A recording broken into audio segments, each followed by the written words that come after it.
Hello everyone, welcome to the channel. तो आज के इस वीडियो में हम लोग डिस्कस करेंगे Hyderabad central university MSc entrance question paper 2014 का। ठीक है, तो क्वेश्चन डिस्कस करने से पहले मैं आप लोगों को एक मेजर अनाउंसमेंट करना चाहता हूं कि देखो, अभी तक जितने भी मैंने कूसेट के वीडियो बनाए हैं, चाहे वो 2014 हो या फिर 16, 17, 18 या फिर 19 हो, ठीक है, इन सारे वीडियो में जो भी मतलब वीडियो में छोटा एरर है या फिर मतलब कोई मिस्टेक कर दिया है, किसी क्वेश्चन को मैंने अंडरस्टैंड नहीं किया है सही से, वो सारे करेक्शन करके मैंने हर वीडियो के कमेंट में जो है मैंने वो सारे कमेंट पिन कर दिए हुए हैं।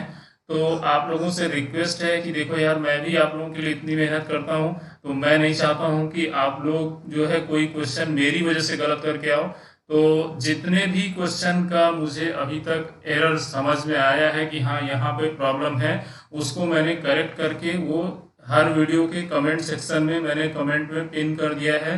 तो आप लोगों से रिक्वेस्ट है कि जब भी वो वीडियो देखें, प्लीज एक बार कमेंट सेक्शन को जरूर देख लो। ठीक है, कमेंट सेक्शन को जरूर देख लो, क्योंकि छोटे छोटे एरर हो गए हैं। ठीक है, जैसे जल्दीबाजी में कभी कभी क्वेश्चन बताने लगता हूँ, तो मैं भी ऐसा नहीं है कि पहले से सारे क्वेश्चन को सॉल्व करके रखता हूँ, जस्ट ऐसे ही देख लेता हूँ। हाँ, जो क्वेश्चन मुझे लगता है कि नहीं आ रहा है, तो कभी कभी वो स्लाइटली एरर हो जाता है। ठीक है, तो मैं ये अपने आप को नहीं मान रहा हूँ कि हाँ मुझे 100% आता है, मैं गलत नहीं कर सकता हूँ। मैं आप लोगों के लिए कॉन्शियस हूँ कि आप लोग कोई एग्जाम में क्वेश्चन गलत ना करके आए, और मैं इस चीज को वीडियो में इसलिए बता रहा हूँ क्योंकि आप जो है वीडियो पूरा देख लोगे और जो भी मैंने बताया हुआ है उसके अकॉर्डिंग आप वहाँ एग्जाम में करके आओगे। तो प्लीज आप लोगों से एक रिक्वेस्ट है कि आप लोग जितने भी ईयर का क्वेश्चन पेपर है उन सबके कमेंट सेक्शन में जाएंगे, तो वहां पे एस केमिस्ट्री के नाम से मैंने वहां कमेंट किया हुआ है। और अगर आप लोगों को कोई कंफ्यूजन हो तो मुझे टेलीग्राम चैनल पे प्लीज फॉलो करके वहां पे उस क्वेश्चन को आप डिस्कस कर लीजिए। आप लोगों का एग्जाम अभी संडे को है, तो संडे से पहले आप लोग जितने भी कंफ्यूजन हैं जिस क्वेश्चन में, वो मैंने वहां ऑलरेडी पॉइंट आउट कर दिया है।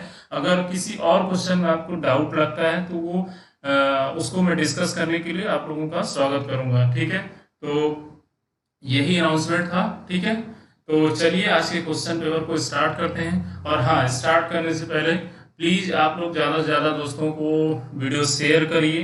ठीक है, अगर पहली बार चैनल पे विजिट कर रहे हैं तो प्लीज चैनल को सब्सक्राइब जरूर कर लेना यार। चलो आ जाओ, स्टार्ट करते हैं।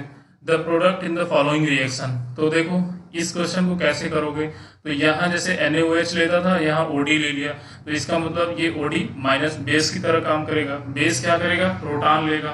तो कौन सा प्रोटॉन लेगा भाई, प्रोटॉन तो यहाँ पर भी है और प्रोटॉन यहाँ पर भी है, तो देख लो। तो ये क्या होगा कि सबसे पहले तो बेस देखो आपका जो है स्मॉल है, तो बेस स्मॉल है तो H यहाँ भी है यहाँ पर भी है।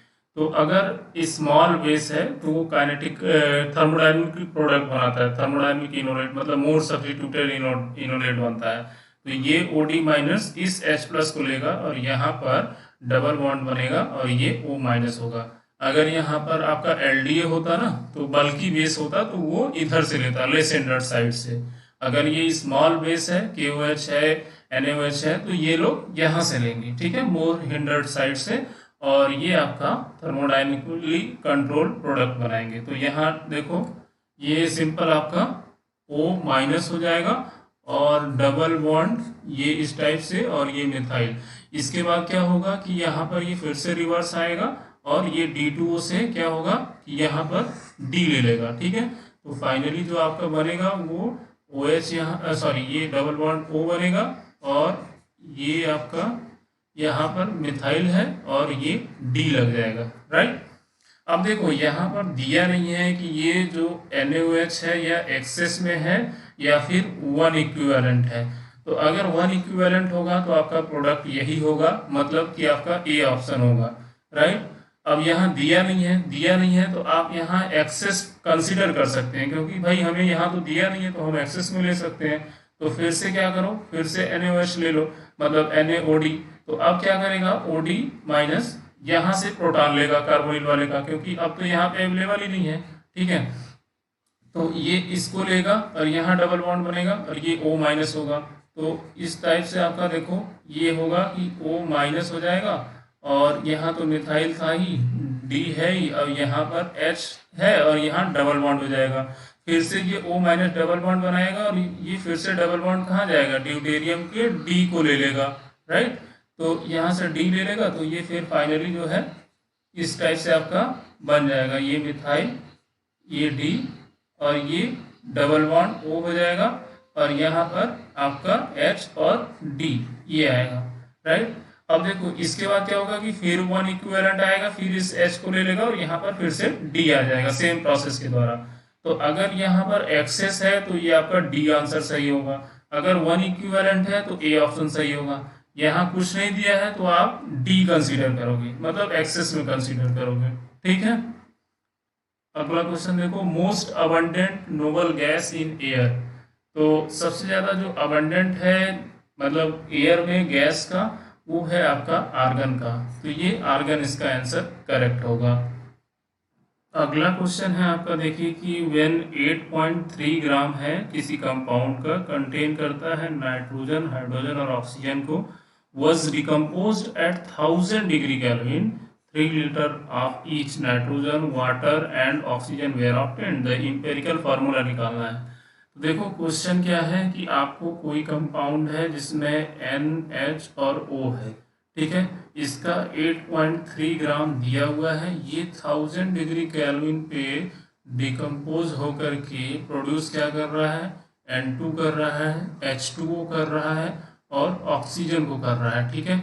इसका मिल रहा है 3 लीटर, इसका मिल रहा है 3 लीटर और इसका मिल रहा है 1.5 लीटर, ठीक है। अब इसका इंपेरिकल फार्मूला बताना है कि ये क्या होगा, तो सिंपल है। देखो अब नाइट्रोजन के लिए पहले निकालता हूँ, तो 22.4 लीटर नाइट्रोजन के लिए जो होगा नाइट्रोजन का 1 मोल होगा, राइट, उसमें 1 मोल होगा इतने लीटर वॉल्यूम में, तो 1 लीटर में कितना होगा 1/22.4, तो आप 3 में निकाल लो, तो 3 से मल्टीप्लाई कर दो, तो ये जब निकालोगे तो ये आएगा 0.133 कह रहा हूँ, ठीक है। तो ये इतने नंबर आप मोल्स हो जाएंगे आपके नाइट्रोजन के, और सेम नंबर ऑफ मोल्स हो जाएंगे H2O के, तो H2O के भी सेम नंबर ऑफ मोल्स हो जाएंगे 0.133, ठीक है। इसके बाद बचा आपका ऑक्सीजन, ऑक्सीजन के लिए कितना हो जाएगा, इसका हाफ हो जाएगा क्योंकि ऑक्सीजन का भी सेम है 22.4 में ही उतना ही होगा 1 मोल, तो इसका 0.066 हो जाएगा ऑक्सीजन का। अब देखो आपको सिंपल जो है फार्मूले में क्या है, NH और O है, तो देखो 1 मोल N2 में कितने मोल N है, 2 मोल है, 2 N से मिलकर के 1 N2 बन रहा है ना, तो यहाँ सिंपल इसका हाफ कर दो, ठीक है, तो इतना मोल N हो जाएगा।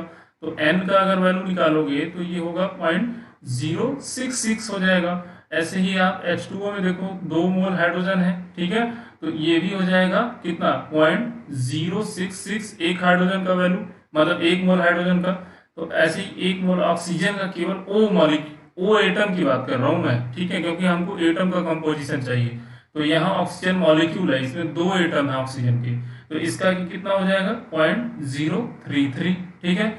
अब देखो सिंपल आपको क्या करना है, रेशियो निकाल लेना है, N/H निकाल लो, ठीक है, तो N/H निकालोगे तो सेम ही आएगा 1 आएगा, और N/O निकाल लो, N/O निकालोगे तो कितना आएगा, नाइट्रोजन का 0.66 है, ऑक्सीजन है 0.33, तो ये आएगा N/O आपका 2, राइट। ऐसे ही ये हो गया। इसके बाद H/O निकाल लो, तो H/O कितना आएगा 2 आएगा, ठीक है, क्योंकि H की वैल्यू 0.066 है और इसकी 0.33 है। अब सिंपल आप फार्मूले में रख दो, कौन सा आपको ये तीनों इक्वेशन को फॉलो कर रहा है देख लो। तो यहाँ पर ऑक्सीजन क्या होगा, डबल होगा, हाइड्रोजन और N का रेशियो जो है वो कांस्टेंट होगा, तो सिर्फ आपका जो है ये सी ऑप्शन जो है इसका करेक्ट होगा। देखो NH का रेशियो निकालोगे 1 आएगा, N और O का रेशियो 2 आएगा, H और O का रेशियो भी 2 आएगा, ठीक है। तो सिंपल था, थोड़ा सा आपको बस दिमाग लगाना है। अगला क्वेश्चन देखो कि a perfect gas expand reversibly at a constant temperature of 298 kelvin so that its volume double, what is the change in the molar internal energy of the gas। अब देखो इस क्वेश्चन को देखने के बाद आपको लग रहा होगा कि यार इसमें तो बहुत सारा डेटा दिया हुआ है, टेम्परेचर दे दिया आपको 298 केल्विन, ठीक है, और वॉल्यूम दे रहा है V1 से आपका जो है मान लो V2 हो रहा है तो वो 2 ही हो रहा है। अब पूछ रहा है कि इंटरनल एनर्जी क्या चेंज होगा, तो ज्यादातर बच्चे जो है इसका फॉर्मूला ढूंढने लगेंगे, ठीक है। लेकिन आपको दिया है यहाँ परफेक्ट गैस। परफेक्ट गैस की जो इंटरनल एनर्जी है केवल टेम्परेचर पर डिपेंड करती है। अगर टेम्परेचर हो गया कांस्टेंट तो भैया डेल्टा यू जो है वो जीरो हो जाएगा, ठीक है, कोई चेंज नहीं होगा उसमें। तो इसका जो करेक्ट आंसर है वो बी होगा, राइट, ठीक है। तो जैसे ही एक इंफॉर्मेशन मिलती है कम से कम एक शेयर तो कर दिया करो वीडियो को, हाँ, तो ज्यादा से ज्यादा वीडियो शेयर करो यार। तुम लोग जो है 45% बच्चे ऐसे हैं जो अभी देखते हैं और बिना सब्सक्राइब किए चले जाते हैं। तो जो बच्चे नए हैं वो प्लीज चैनल सब्सक्राइब जरूर कर लो। अगला क्वेश्चन देखो, carbonyl stretching frequency in IR spectrum will follow the order.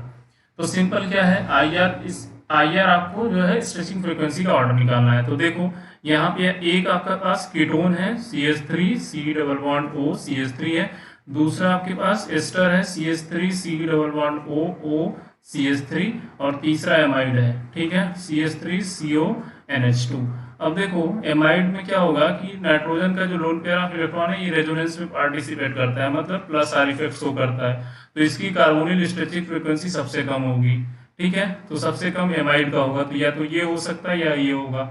इसके बाद देखो यहाँ एसीटोन है और यहाँ पर क्या है OCH3 ग्रुप है, तो O का यहाँ माइनस आई इफेक्ट डोमिनेट होता है और प्लस आर इफेक्ट नहीं डोमिनेट होता है। तो ये माइनस आई की वजह से क्या होता है कि इलेक्ट्रॉन को अपनी तरफ खींचता है, जिससे कार्बोनिल स्ट्रेचिंग फ्रीक्वेंसी इंक्रीज करती है, ठीक है। तो सबसे ज्यादा एस्टर का होगा, फिर उसके बाद आपका कीटोन होगा, फिर आपका एमाइड होगा। तो ester is greater than ketone, ketone is greater than amide, तो बी आंसर इसका करेक्ट है, ठीक है। एस्टर में सबसे ज्यादा होता है माइनस आई इफेक्ट की वजह से। ये आप कभी कंफ्यूज मत करना कि oxygen lone pair of electron यहाँ डोनेट कर देगा, ठीक है। जब CH3 है तो डोनेट करना मुश्किल है इसके लिए। Molecule with the highest dipole moment among the following. देखो डाइपोल मोमेंट, इस क्वेश्चन को मैं एक बार और करा चुका हूँ शायद आप लोगों को। तो यहाँ पर आपको देखना है कि जैसे इस टाइप का अगर आपको कॉम्प्लेक्स दिख रहा है तो देखो पीएच ये सारा यूनिट सब में सेम है, ठीक है। तो यहाँ पे सेम है, यहाँ पे कोई डिफरेंस नहीं होगा। मेन आपका डिफरेंस कहाँ पे है, यहाँ पर है, ठीक। सपोज ये पार्शियल पॉजिटिव चार्ज होता है, ये पार्शियल निगेटिव होगा, यहाँ पार्शियल पॉजिटिव होगा, पार्शियल निगेटिव होगा, यहाँ पर जो है ये पॉजिटिव होगा तो पार्शियल, और ये पार्शियल निगेटिव होगा, ये पार्शियल पॉजिटिव पार्शियल निगेटिव। अब डाइपोल मोमेंट डी बराबर क्या होता है, क्यू इंटू डिस्टेंस, ठीक है, ठीक है। डिस्टेंस मतलब कितना, चार्ज किस बीच का सेपरेशन, तो चार्ज कितना ज्यादा सेपरेट हुआ है उतना ज्यादा उसका डिस्टेंस होगा, उतना ज्यादा डाइपोल मोमेंट होगा। तो इन सब में देखो कि ये जो कंपाउंड है यहाँ पर क्या होगा कि जैसे ये O माइनस इस साइड जाएगा, यहाँ आएगा पॉजिटिव चार्ज, और वो सबसे ज्यादा स्टेबलाइज कंफर्मेशन है इन सब में, ठीक है। तो जैसे ही देखो तो यहाँ पॉजिटिव चार्ज आएगा, निगेटिव चार्ज यहाँ जाएगा, और चार्ज में जो सेपरेशन है ना वो बहुत ज्यादा होगा, मतलब ये सिंगल बॉन्ड में कन्वर्ट हो जाएगा डबल बॉन्ड, जिसकी वजह से इसका डाइपोल मोमेंट सबसे ज्यादा होगा, सी का। अगला क्वेश्चन देखो, in trigonal bipyramidal polyhedron the number of vertices, trigonal faces and number of edge. तो सिंपल आपको ट्राइगोनल बाइपिरामिडल पूछ रहा है, तो ये बना दो, और यहाँ पर मान लो मैं एक दिखा रहा हूँ, और यहाँ पर आपका हो गया एक, यहाँ पर हो गया। तो टोटल नंबर ऑफ वर्टेक्स कितने हो गए, देखो वर्टेक्स तो 5 होंगे, 1 2 3 4 5, ठीक। तो वर्टेक्स हो गया 5। ट्राइगोनल फेसेस पूछ रहा है, तो देखो एक तो आपका ये हो जाएगा, ठीक है। तो ये टोटल जो है आपका जब ट्राइगोनल फेसेस कंसीडर करोगे ना, तो टोटल इस टाइप से आता है। तो ये जो है 6 होता है, देखो एक फेस इधर होगा, एक इधर होगा, एक इधर होगा, 3 ऊपर हो गए और 3 नीचे होते हैं इसी तरीके से, हाँ। तो ये टोटल जो है आपका 6 होता है फेसेस। और एज जो है, एज मतलब ये एज पूछ रहा है, तो एज जो है आपके 9 होते हैं, ठीक। तो ये याद रखना, फर्स्ट होगा ऑप्शन इसका 5 6 और 9। 9 कैसे होता है कि जस्ट यहाँ पे 3, ये देखो एक एज ये हो गया, 1 2 3 4 5, और उसके बाद इधर 4 इस साइड होते हैं, मतलब जो बैक साइड है जो दिखाई नहीं दे रहे हैं, 3D में देखोगे तो पता चलेगा। तो ये होता है। इसके बाद देखो यहाँ पर क्वेश्चन है अगला कि 60 ml ऑफ सैंपल है वाटर का, कंटेन कर रहा है उसमें कैल्शियम और मैग्नीशियम, और इसको टाइट्रेट कर रहा है with 16.54 ml of EDTA in an ammonia buffer जिसका pH है 10. Another 50 ml sample is treated with NaOH to precipitate magnesium hydroxide, then titrated with pH 13 with इतने ml of same EDTA. Calculate the amount of calcium carbonate and magnesium carbonate. देखो question तो ये simple है, ठीक है, ज़्यादा मतलब tough नहीं है. देखो क्या है, पहले बोल रहा है कि एक सैंपल लिया है वाटर का 50 ml का, जिसमें कैल्शियम आयन भी है और मैग्नीशियम आयन भी है, और इसका जो मतलब इसका जो है टाइट्रेशन कर रहा है किसके द्वारा, 16.54 ml के द्वारा टाइट्रेशन किया, और उसका EDTA का कंसंट्रेशन कितना है, 0.01104 मोलर. ठीक है, तो यहाँ से आप इस सोल्यूशन का कंसंट्रेशन निकाल सकते हो, MO1V1 is equal to M2V2. तो इसमें जो है कैल्शियम और मैग्नीशियम आयन दोनों प्रेजेंट है वाटर के सैंपल में, तो उसका जो मोलरिटी आएगा वो आएगा सिंपल आपका EDTA का वॉल्यूम हो गया, EDTA का कंसंट्रेशन. तो यहाँ से जब आप कैलकुलेट करेंगे ना तो मोलरिटी यहाँ से निकल जाएगी. तो ये आपका जो मोलरिटी है इसका मतलब ये अराउंड 3.6 के आसपास आता है. ठीक है, तो ये जब निकालेंगे तो 3.0.0036 मोलर आ रहा है. ठीक है, तो इसको मिली मोल में कन्वर्ट कर देना है, तो ये 3.6 इंटू 10⁻³ मिली मोल आया. ठीक है, अब मैं बताता हूँ, ये आपका मोलरिटी हो गया जिसमें दोनों आयन है, कैल्शियम और मैग्नीशियम दोनों है. इसके बाद कह रहा है कि अनदर 50 ml सैंपल, अनदर फिर से जो है sample treated with NaOH to precipitate MgOH whole twice, then titrated with pH 13 with 9.26 ml of the same EDTA. तो देखो यहाँ MgOH whole twice precipitate हो गया, मतलब जो सैंपल बचा है उसमें सिर्फ कैल्शियम बचा है. ठीक है, तो अब उसका भी सेम ऐसे निकालो, MO1V1 is equal to M2V2 से. तो अब देखो MO1 यहाँ पर कितना हो गया आपका, EDTA का सेम सोल्यूशन का कंसंट्रेशन है, तो 0.01104 इंटू इसका वॉल्यूम कितना हो गया 9.26 ml is equal to molarity कितना होगा. अब देखो वही निकालना है हमको. ठीक है, और यहाँ पर वॉल्यूम कितना है, उसका वॉल्यूम है 50 ml. ठीक है, सेम वॉल्यूम दिया है ना 50 ml सैंपल. तो यहाँ से जब आप निकालोगे M2 डैश, तो ये आपका अराउंड आएगा 0.00204. ठीक है, तो ये इसको मिलीमोल में अगर कन्वर्ट करोगे तो 2.04 इंटू 10⁻³ मिलीमोल. ठीक है, ये हो जाएगा आपका. अब देखो ये जो आपका कंसंट्रेशन आया ये सिर्फ कैल्शियम 2+ का आया है, कैल्शियम 2+ आयन का आया है. ठीक है, ये कैल्शियम 2+ है, यहाँ दोनों आयन है, मतलब कैल्शियम 2+ भी है प्लस Mg2+ भी है. तो अगर मैं सिर्फ कैल्शियम 2+ का तो कंसंट्रेशन मिल गया, Mg का निकालना चाहूँ तो इसमें से इसको घटाना पड़ेगा, मतलब 3.6 माइनस 2.04 करोगे तो ये आएगा अराउंड 1.64 के आसपास आएगा. ठीक है, तो अराउंड 1.64 इंटू 10⁻³ मिलीमोल ये आएगा आपका Mg2+ का. राइट, अब देखो यहाँ पर जो पूछ रहा है कि calculate the amount of calcium carbonate and magnesium carbonate in the sample.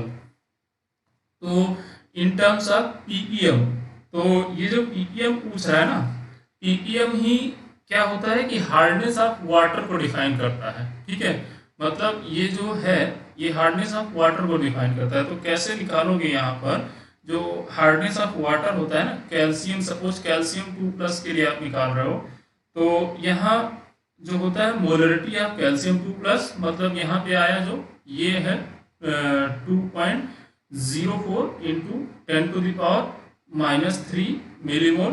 ठीक है, ये आया इंटू होता है कि आपका molecular weight of calcium carbonate. ठीक है, तो कैल्शियम का हो गया 40, कार्बन का हो गया 12, इसका हो गया 48, तो टोटल आ गया 100.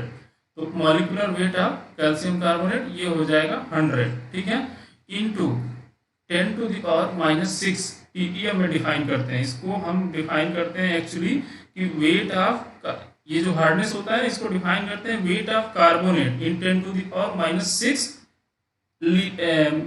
लीटर। ठीक है, 10⁻6 ml में कितने हैं, मतलब वेट है कैल्शियम कार्बोनेट का। ठीक, तो अब यहाँ पर क्या होगा, डिवाइड करना होता है किससे, आपको 10⁻³ से। ठीक, तो अगर आप देखो तो यहाँ टोटल आ गया 10⁻⁻9, फिर ये ऊपर जाएगा तो 10⁻12। ठीक, तो ये आपका जो है 100 इससे मल्टीप्लाई हो जाएगा, तो ये आएगा 204 ppm। राइट, तो ये आंसर आ गया आपका कैल्शियम के लिए। सेम प्रोसेस है मैग्नीशियम के लिए निकालोगे तो देखो कैल्शियम का तो आंसर आपका मिल रहा है कि 205 वाला ही है। ठीक, अब देखो मैग्नीशियम का आंसर यहाँ पर मिल नहीं रहा है, तो मैग्नीशियम जो है मैंने कैलकुलेट किया था, तो मैग्नीशियम के लिए भी सेम फॉर्मूला लगता है कि यहाँ पर उसका कंसंट्रेशन कितना है, तो 1.64 इंटू 10⁻³ मिलीमोल है, इंटू कैल्शियम कार्बोनेट का molecular weight 100 into 10⁻6 divided by 1000। ठीक है, मतलब ये आएगा, तो फिर से ये आएगा 164 ppm आ रहा है। ठीक, तो यहाँ पर जो करेक्ट आंसर है वो फर्स्ट है, मतलब ए का है, लेकिन ये आंसर मैच नहीं कर रहा है। ठीक है, तो ये मेरे ख्याल से मिसप्रिंट हुआ है या इस क्वेश्चन में एरर है, तो ये शायद 163 था लेकिन इसको 136 लिखे हैं, तो मे भी इसमें एरर है। इसका फर्स्ट आंसर तो करेक्ट है 205 ppm ऑफ कैल्शियम, लेकिन मैग्नीशियम का आंसर करेक्ट नहीं आ रहा है। लेकिन अगर आपको एग्जाम में पूछा जाएगा तो आप ऐसे ही सॉल्व करोगे इस टाइप के क्वेश्चन को। अगला क्वेश्चन देखो, ये क्वेश्चन देखो कितना बड़ा लग रहा था आपको, जब आप पढ़ रहे हो ना तो ये देख के ही आप छोड़ दोगे। ठीक है, इसको देख करके फर्स्ट स्टेप में छोड़ना ही बेटर होता है। इसको ट्राई आप तब करना जब इस टाइप के लेंथी क्वेश्चन, मतलब जब टाइम आपके पास बच जाए तभी करना। ठीक है, हालांकि ये कुछ ज्यादा नहीं है लेकिन बस इसमें कैलकुलेशन है तो आपको थोड़ा सा डर लगेगा कि यार कैसे होगा ये। अगला क्वेश्चन देखो, while calculating the molecular weight of KSCN from the atomic weight of A chemist accidentally recorded the atomic weight of potassium इतना एंड सल्फर का इतना। अच्छा, और बाकी जो दो हैं उनको करेक्टली रिप्रेजेंट किया, मतलब करेक्टली मेजर किया। Calculate the absolute error made in molecular weight. तो देखो के जो है मॉलिक्यूलर वेट दिया है 39.01, सल्फर का दिया है आपको 32.06। तो जो एब्सोल्यूट एरर का फॉर्मूला होता है ना, मतलब मान लो जैसे absolute error is equal to होता है कि आपने जो ऑब्जर्व कितना किया। ठीक है, जैसे ये आपने वेट किया पोटेशियम के लिए मैं बता रहा हूँ, तो 39.10 हो गया माइनस एक्यूरेट वैल्यू 39.01, और हमेशा इसको पॉजिटिव लेना होता है, अगर निगेटिव किया रहा है तब भी पॉजिटिव लेना है। ठीक है, तो ये आएगा आपका 0.09। ऐसे ही आप सल्फर के लिए निकाल लो। ठीक है, तो सल्फर के लिए आप जब निकालोगे तो ये हो जाएगा 32.6 माइनस 32.06, तो ये आएगा आपका अराउंड 0.54। ठीक है, तो दोनों को ऐड कर दोगे तो ये 0.63 आएगा। ठीक है, तो ये 0.63 आएगा। और देखो बाकी यहाँ कार्बन और नाइट्रोजन में कोई एरर है नहीं, तो उसमें कोई एब्सोल्यूट एरर आएगा नहीं, तो सिर्फ इतना ही एरर आएगा। मॉलिक्यूलर वेट अगर हम मेजर करेंगे तो इतना हमको ये ज्यादा देगा। ठीक है, तो ये 0.63 है इसका एरर। अगला क्वेश्चन देखो, डेनियल सेल इज ए, कैसा सेल है, तो डेनियल सेल जो है आप जानते हो कि यहाँ जिंक होता है, जिंक का रॉड होता है, मतलब जिंक आयन का सोल्यूशन होता है, जिंक मेटल होता है, इसको हम किसी बाहरी सोर्स से जो है कनेक्ट करते हैं, फिर यहाँ हमारा कॉपर का रॉड होता है। ठीक है, और कॉपर आयन सोल्यूशन होता है, तो इसमें हम वोल्टेज लगाते हैं, तो ये रिवर्सिबल होता है। ठीक, तो रिवर्सिबल होता है और इलेक्ट्रोकेमिकल सेल होता है, क्योंकि इलेक्ट्रिक एनर्जी देते हैं तभी केमिकल एनर्जी जो है वो प्रोड्यूस होती है। ठीक, तो ये ए ऑप्शन इसका करेक्ट है। रिवर्सिबल कैसे होता है कि अगर आप वोल्टेज जो अप्लाइड वोल्टेज है अगर इसके सेल पोटेंशियल से कम रखोगे तो ये इलेक्ट्रॉन कैथोड की तरफ फ्लो करेगा, अगर उससे ज्यादा कर दोगे तो ये इधर से इधर फ्लो करेगा, मतलब जिंक की तरफ करेगा। अगला question, the angle of contact between the wall of a glass capillary tube of length 10 centimetre and liquid is 90 degree. अच्छा, तो देखो ये मैंने आपको कई बार क्वेश्चन बता दिया कि जैसे ये है कैपिलरी है, तो इसके बीच में अगर एंगल 90 डिग्री जो थीटा की वैल्यू दिया है वो 90 डिग्री हो गई, तो आपका जो फार्मूला होता है gamma into 2 pi r cos theta is equal to होता है mg। ठीक है, तो थीटा की वैल्यू अगर मैं 90 रखूंगा तो ये पूरी की पूरी क्वांटिटी जीरो, और m इज इक्वल टू क्या होगा रो इंटू वी, वी होता है पाई आर स्क्वायर एच, ठीक है, इंटू जी, तो h बराबर जीरो। तो ये ना तो राइज होगा ना तो फॉल होगा ट्यूब में। ठीक है, डी आंसर इसका करेक्ट है। ठीक, और तो कोई ऑप्शन नहीं लग रहा है। Will rise in tube, will get disperse in the tube, rise नहीं, नहीं, डी ऑप्शन है। अगला क्वेश्चन आपके पास ये है, एक साइक्लोहेक्सेन टाइप की रिंग है, यहाँ एफ बी आर का एडिशन करना है, तो एफ की इलेक्ट्रोनेगेटिविटी ज़्यादा है तो इस इलेक्ट्रॉन को अपने पास रखेगा। ठीक है, मतलब जो ब्रोमीन वाला इलेक्ट्रॉन है वो फ्लोरीन की तरफ रहेगा। यहाँ देखो एक एच है, ठीक है, और ये दोनों प्लेन में। अब क्या होगा कि ये जो है डबल बॉन्ड या तो एबव द प्लेन या बिलो द प्लेन से अटैक करेगा। तो सपोज अगर मैं बिलो द प्लेन से इसको अटैक कराता हूँ तो ये क्या होगा कि इस टाइप से इसका देखो, अब यहाँ पर जो है आपका CH3 है, तो CH3 और H दोनों जाएंगे सेम प्लेन में। सपोज मान लेता हूँ मैं एबव द प्लेन आ जाएगा CH3 आपका, ठीक है, और यहाँ पर है हाइड्रोजन, तो ये भी आपका मान लीजिए एबव द प्लेन है, तो बिलो द प्लेन आपका गया ब्रोमीन। ठीक है, ब्रोमीन प्लस आयन। इसके बाद क्या होगा कि फ्लोराइड आयन आएगा, वो अटैक करेगा, तो F माइनस कहाँ से अटैक करेगा, एबव द प्लेन से अटैक करेगा। ठीक है, तो ये करेगा यहाँ से अटैक, और ये जो है रिवर्स हो जाएगा। तो जैसे ही ये F माइनस एबव जुड़ेगा तो ये मिथाइल जो है बिलो द प्लेन चला जाएगा। तो इस तरीके से आप समझ सकते हो कि ऐसे हो जाएगा ये, मतलब F आ गया आपका एबव द प्लेन, ठीक है, मिथाइल आपका बिलो द प्लेन, और यहाँ पर है आपका बिलो द प्लेन ब्रोमीन और एबव द प्लेन हाइड्रोजन। यही होगा आपका स्ट्रक्चर। तो देख लो जहाँ पर दोनों सेम साइड है, तो Br और मिथाइल दोनों सेम साइड है, तो ये बी ऑप्शन इसका करेक्ट होगा। अगला क्वेश्चन देखो, major product form in the following reaction sequence. तो इसमें क्या होगा कि पहले इसको आपको जो है इसका साइक्लोहेक्सेन फॉर्म लिखना पड़ेगा। ठीक है, तो ये बनाना होगा, बना लेना, ठीक है, ये ठीक। अब यहाँ पर OH को मैं यहाँ रख दे रहा हूँ, और तीसरे पोजीशन पे मिथाइल रखना है, और ये एक दूसरे के क्या होने चाहिए, ट्रांस होने चाहिए। तो मिथाइल मान लो मैंने यहाँ रख दिया। अब इसके बाद क्या होगा कि ये पहले ऑक्सीजन फास्फोरस पे रिएक्ट करेगा और ये जुड़ जाएगा। तो जैसे ही फास्फोरस पे जुड़ेगा ना, तो एक तरीके से देखो ये Br तीन ग्रुप जुड़ेंगे और ऑक्सीजन के ऊपर आएगा पॉजिटिव चार्ज। तो ये जो हाइड्रोजन है ना, ये अपने इलेक्ट्रॉन को इसको दे करके न्यूट्रलाइज कर देगा। तो मैं यहाँ डायरेक्ट इसको बना रहा हूँ, यहाँ पर क्या हो जाएगा P, और इसके साथ तीन Br ग्रुप जोड़ दे रहा हूँ, ठीक है, Br। अब इसके बाद क्या होगा कि इसके पास दो हाइड्रोजन होने चाहिए जो एंटी पेरीप्लेनर होने चाहिए। तो एक ये जो एक्सियल वाला हाइड्रोजन है, मतलब होने नहीं चाहिए, मतलब है इसके पास, ठीक है। तो अब यहाँ पर देखो ये है एसीटेट आयन CH3CO-। तो acetic acid is a weak base, ठीक है, लेकिन उसका जो कंजुगेट बेस होता है वो स्ट्रांग होता है। तो ये यहाँ पर एज अ बेस काम करेगा, ठीक है, एसिटिक एसिड। तो वो क्या, एसीटेट आयन, तो वो आएगा, वो स्ट्रांग बेस है, तो वो आएगा यहाँ से। सपोज या तो ये प्रोटॉन ले सकता है या तो ये प्रोटॉन ले सकता है। तो अगर ये प्रोटॉन लेगा तो यहाँ पे डबल बॉन्ड बनेगा, अगर ये प्रोटॉन लिया तो आपका जो डबल बॉन्ड है वो यहाँ पे बनेगा। ठीक, तो सिंपल आपके दो कंपाउंड बन सकते हैं। तो अगर मान लो यहाँ वाला बनेगा तो 1 2 3 4 ये हो गया, और देखो ये डबल बॉन्ड होगा, डबल बॉन्ड से जस्ट एक पोजीशन छोड़ के मिथाइल होगा, तो ये डबल बॉन्ड है, इससे एक पोजीशन छोड़ के मिथाइल हो गया। ठीक, तो ये आपका है ये वाला कंपाउंड। ठीक, इसके बाद यहाँ पर अगर बनाओगे तो जस्ट डबल बॉन्ड जहाँ है उसके बगल वाले में ही एडजेसेंट कार्बन पे मान लो यहाँ डबल बॉन्ड बनाया तो यहाँ पे मिथाइल है। तो ये देखो आपका ये है ऑप्शन। तो या तो ये मतलब ये बनेगा या ये बनेगा, तो यही दोनों ऑप्शन हो सकते हैं यहाँ पे। ठीक है, और यहाँ पर और कोई ऑप्शन हो सकता है क्या? सोचिए यहाँ पर कोई और ऑप्शन हो सकता है।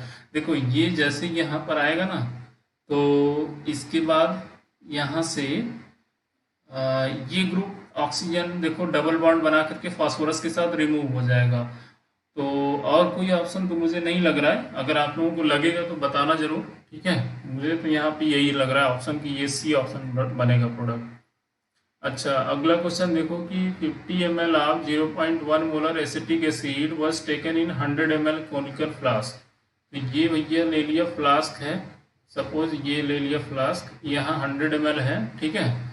तो कह रहा है कि 50 ml लिया है, 50 ml 0.1 molar acetic acid was taken in a 50 ml 100 ml conical exactly 2 drop of dilute solution of indicator add किया है, हाँ, where added to it the solution was titrated by incremental addition of 0.1 molar. और यहाँ से हम दे रहे हैं base है हमारे पास जिसका कंसंट्रेशन है 0.1 molar NaOH solution from a burette. Calculate the pH at which the mixture in the conical flask is neutralized.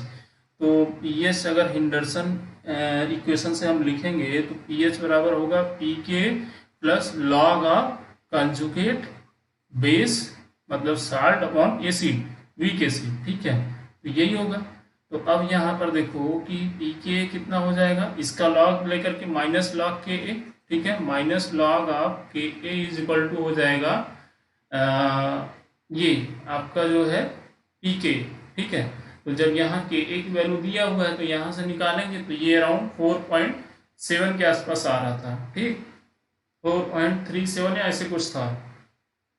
तो ये था plus log of conjugate base. अब देखो ये पूछ रहा है कि when mixture the conical flask is neutralised, तो ये जो है इतने मोल ये जो है आपका एसिड दिया है और इसमें जो है बेस तब तक डालेगा जब तक ये न्यूट्रलाइज नहीं होते। जब जैसे ही न्यूट्रलाइज होगा तो आपका जो कंजुगेट बेस होगा उसका कंसंट्रेशन आपके वीक एसिड की कंसंट्रेशन के बराबर होगा न्यूट्रलाइजेशन पॉइंट पे, क्योंकि सारे H प्लस आयन तो खत्म हो गए, ठीक है, OH माइनस के द्वारा न्यूट्रलाइज हो गए। तो अब जो बनेगा CH3CO बनेगा, ठीक।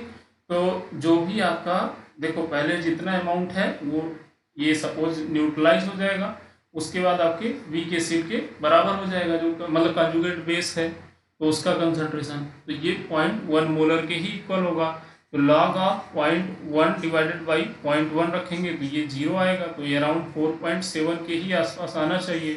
तो इसीलिए मुझे लगता है कि ये pH इंटीजर ले रहा है तो यहाँ पर 5 दिया हुआ है, ठीक। ये वैल्यू तो हो नहीं सकती है, न्यूट्रलाइजेशन 7 है नहीं और 8 जा नहीं सकता है, ठीक। तो ये मेरे ख्याल से इसका आंसर A होगा। अगर आप लोगों को कुछ और समझ में आ रहा है तो ये बताइएगा मुझे, हाँ, लेकिन ये प्रोसेस सही है, इसी प्रोसेस से ही होगा। अगला क्वेश्चन देखो, द डोडेका बोरेट आयन ये है, ठीक।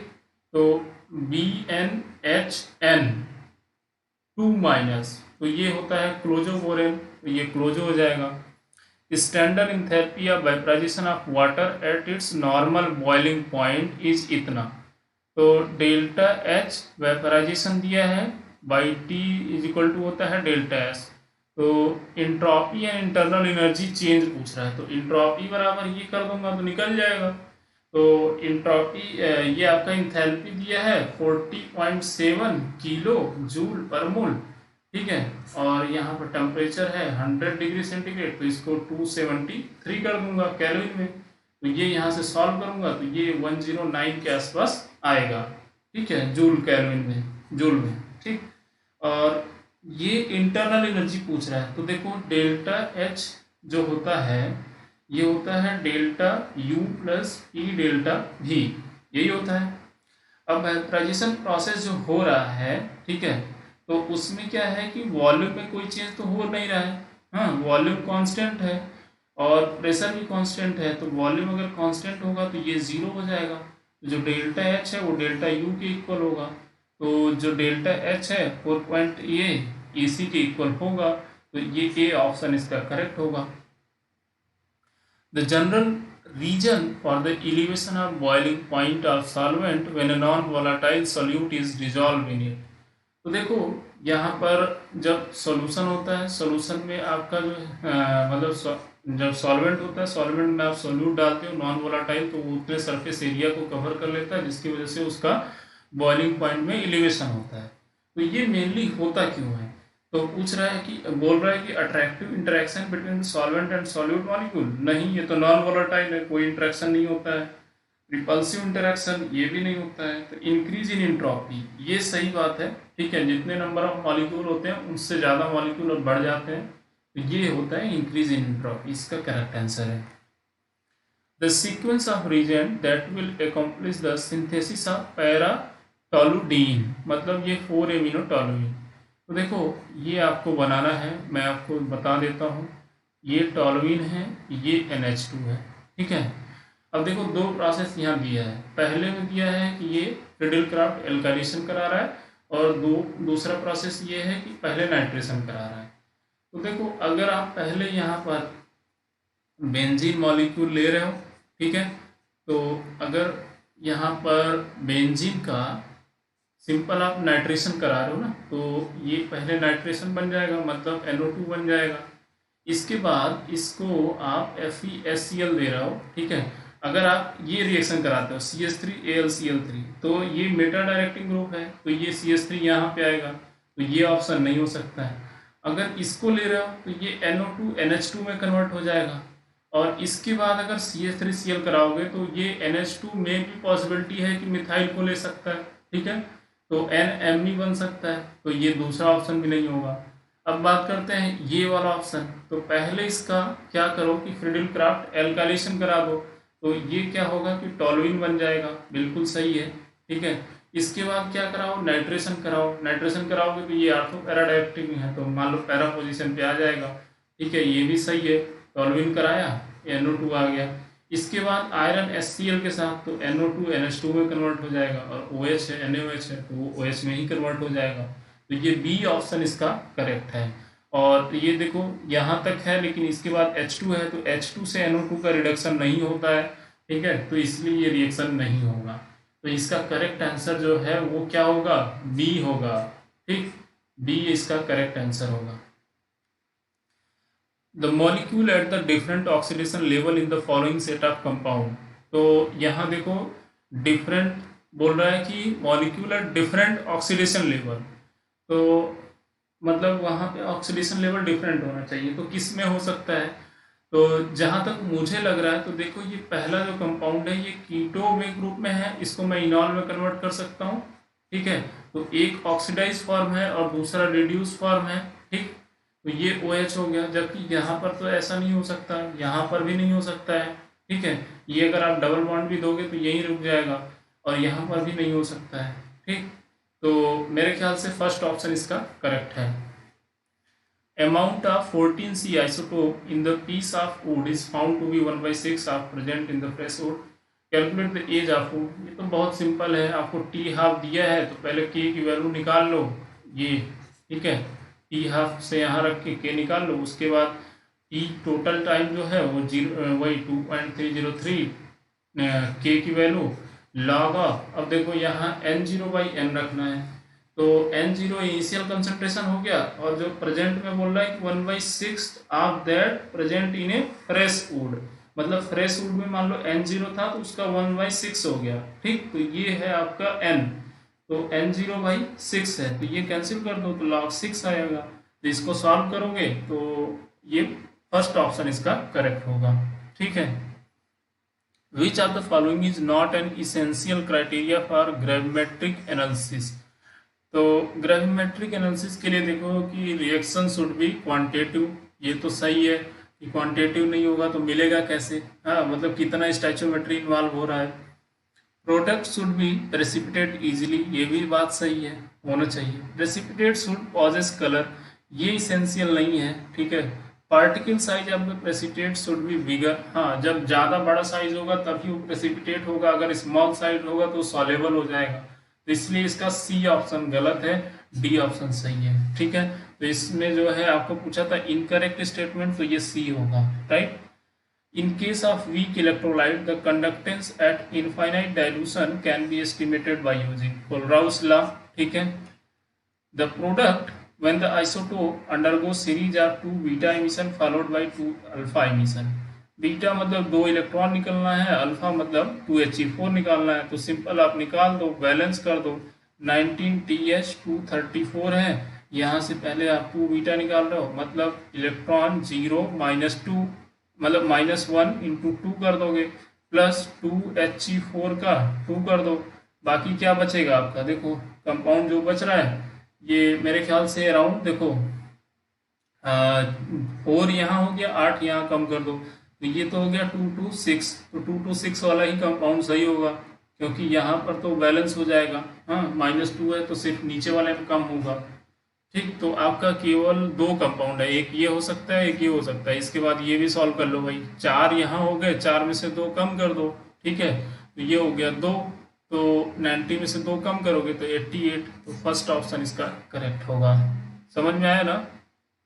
The role of phosphate in detergent powder is, तो यहाँ पर क्या रोल होता है एक्चुअली, ये कैल्शियम और मैग्नीशियम आयन को रिमूव करता है फ्रॉम द वाटर. तो ये बी ऑप्शन इसका करेक्ट है.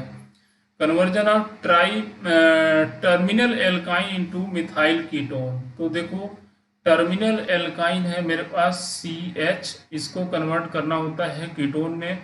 तो हम ये रिएक्शन यूज करते हैं, मरकरी सल्फेट लेते हैं GSO4 और H2SO4 in presence of water. तो सिंपल होता है कि पहले Hg2+ होता है, ये आयन यहाँ से जुड़ता है. ठीक, तो RC डबल बॉन्ड C और यहाँ पर Hg2+ आयन ये जुड़ता है, इंटरमीडिएट बनाता है. इसके बाद वाटर मॉलिक्यूल आता है, तो वो आकर के देखो यहाँ पर ज़्यादा चांसेस है क्योंकि मार्कोनी का रूल के अकॉर्डिंग होता है. तो ये निगेटिव चार्ज में पॉजिटिव आयन आएगा और पॉजिटिव वाले पे ये वाटर मॉलिक्यूल अटैक करेगा, तो ये इधर चला जाएगा. तो ये सिंपल RCOH बनेगा और यहाँ डबल बॉन्ड, यहाँ पर H जुड़ जाएगा मरकरी की तरह. ठीक, तो ये अब इनॉल फॉर्म को कीटो फॉर्म में कर दो, तो ये बी आंसर इसका करेक्ट है. To which the following spinel class does not belong to.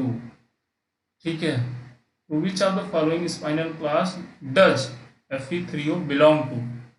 तो ये इनवर्स स्पाइनल है. ठीक है, ये तो हम जानते हैं, आयरन के जितने कॉम्प्लेक्सेस हैं वो सारे इनवर्स स्पाइनल है.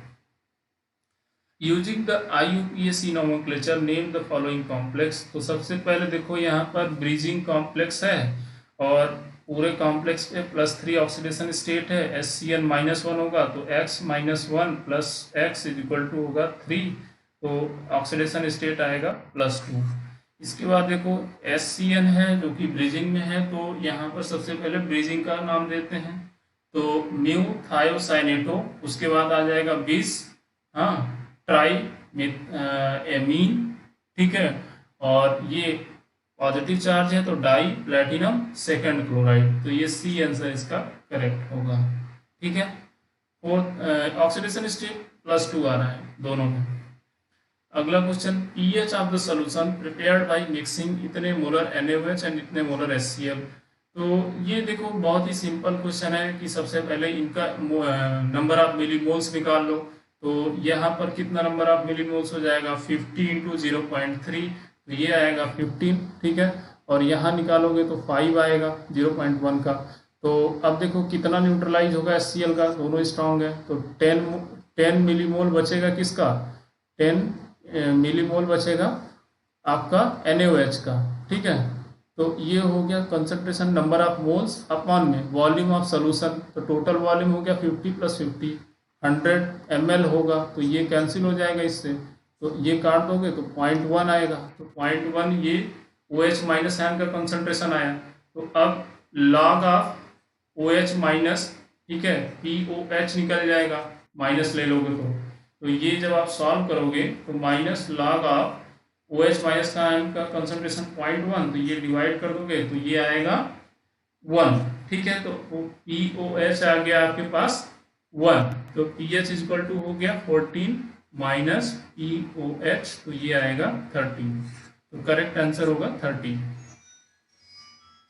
तो यहाँ पे देखो एक्सरे डायफ्रैक्शन है और ये 0.1 nanometer reflect from a crystal surface at 30 degree centigrade, the interplanar distance would be, तो 2d sine theta is equal to first order diffraction है तो ये लैम्डा हो जाएगा, n की वैल्यू 1।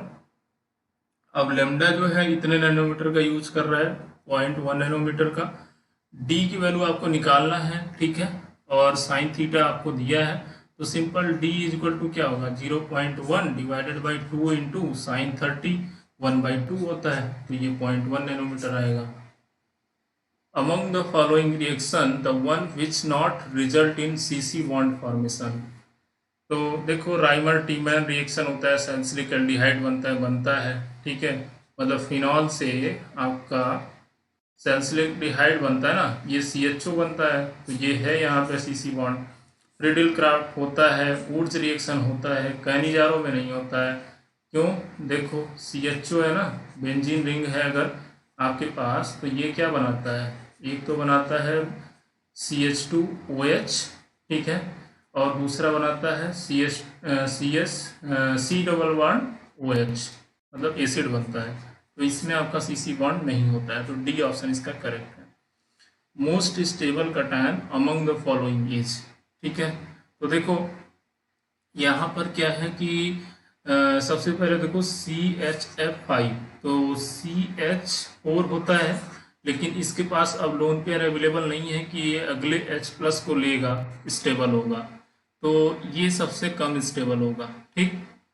अब इसके बाद इन तीनों में बात करते हैं, तो देखो यहाँ पर भी लोन पेयर रहता है HF के पास, ठीक है, लोन पेयर अवेलेबल रहता है, ऑक्सीजन के पास रहता है, नाइट्रोजन के पास रहता है, तो अब इन तीनों में सबसे ज़्यादा कौन स्टेबल होगा, तो जैसे ही ये H+ लेगा, ठीक है, तो अब फ्लोरीन के ऊपर क्या आया, पॉजिटिव चार्ज, तो मोर इलेक्ट्रोनिगेटिव एटम के ऊपर अगर पॉजिटिव चार्ज है तो वो अनस्टेबल है, तो ये तो स्टेबल नहीं है, ऐसे ही ये भी स्टेबल नहीं है, तो इन तीनों में अगर कंपेयर करेंगे तो सबसे ज़्यादा ये स्टेबल होगा, क्योंकि नाइट्रोजन है तो इन दोनों से कम इलेक्ट्रोनिगेटिव है, तो इसका ज़्यादा स्टेबल जो है NH4+ होगा।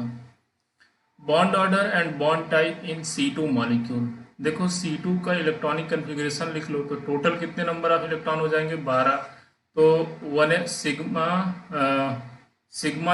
1s2, ठीक है, sigma 1s2, sigma star 1s2, sigma 2s2, sigma star 2s2, right, फिर पाई 2p x2, पाई 2p y2, यही होगा।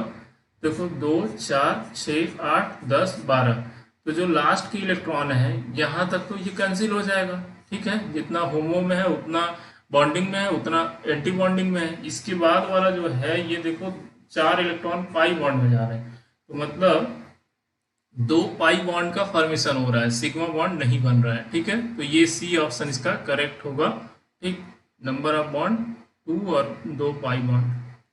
Number of unpaired electron in the complex, देखो ये कल ही क्वेश्चन बताया था कि ये जो है एक्सेप्शन होता है कोबाल्ट COF6 3-, तो इसके साथ ये हाई स्पिन कॉम्प्लेक्स बनाता है, जबकि और कोई भी लिगेंड होगा वो लो स्पिन कर देगा कोबाल्ट +3 में, ठीक है, तो हाई स्पिन आप देख लो 1 2 3 4 5 6, तो 4 अनपेयर्ड इलेक्ट्रॉन आ रहे हैं, ठीक है, तो ये 4 होगा। Paramagnetic molecule among the following, ठीक है, अब देखो सारे मॉलिक्यूल का total number of electron count कर लो, अगर वो ऑड होगा तो पैरामैग्नेटिक होगा, तो 8 + 6, ठीक है, तो 14 आएगा, 7 + 8 8 16, ठीक है, तो ये आएगा 23, और ये काउंट कर लो तो 6 और +8 ये आएगा 16, 16 और 6 तो 22 आएगा, यहाँ पे काउंट कर लो 14 14 + 8 22, तो ऑड इलेक्ट्रॉन इसी में है, तो ये बी आंसर इसका करेक्ट होगा। The interplanar distance between 110 plane of simple cubic, तो D100 ये हो जाएगा a/√1, मतलब 1, तो a = आएगा 0.3 दिया है।